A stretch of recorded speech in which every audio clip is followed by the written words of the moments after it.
మరుసటి రోజు కరెక్ట్ టైంకి స్కూల్కి వెళ్ళాలనుకోండి, ముందు రోజు నైటే కొన్ని ప్రిపరేషన్స్ అయితే మాత్రం కంపల్సరీ చేసుకుంటానండి. అవేంటో ఈ వీడియోలో షేర్ చేస్తాను. ఇంకా ఇదేంటా చూస్తున్నారా, వెల్లుల్లిపాయలు నెక్స్ట్ కరివేపాకు వేపుతున్నాను అనమాట.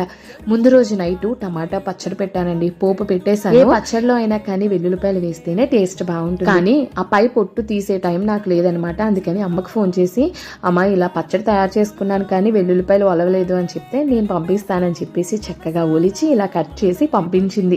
ఇంకా కొంచెం నూనె వేసి వెల్లుల్లిపాయలు కరివేపాకు వేపేసి అవి పచ్చడిలో వేసేసి కలిపేసాను అనమాట. పచ్చడి టేస్ట్ అయితే మాత్రం సూపర్ వచ్చిందండి. వేడివేడి అన్నంలో కాస్త నెయ్యి వేసుకొని తింటే చాలా బాగా. చూడండి, మరుసటి రోజు లంచ్ బాక్స్ ప్రిపరేషన్ కోసం నా ఏర్పాట్లు, కాలీఫ్లవర్ అయితే ఒలిచేసి ఉంచేసాను, ఇడ్లీ పిండి రుబ్బేసాను, టమాటా పచ్చడి కోసం అని చెప్పేసి టమాటాలు పచ్చిమిరపకాయలు కూడా ఉడకబెట్టేస్తున్నాను. ఇవి ఉదయానికి చల్లారిపోయి ఉంటాయి కదండి, చక్కగా మిక్సీ వేసేసి పోపు పెట్టేస్తే సరిపోతుంది. ఇంకా అలాగే పాలు కూడా తోడు పెట్టేసాను. పూజ కోసం పువ్వులు కూడా ముందు రోజే రెడీ చేసేస్తాను.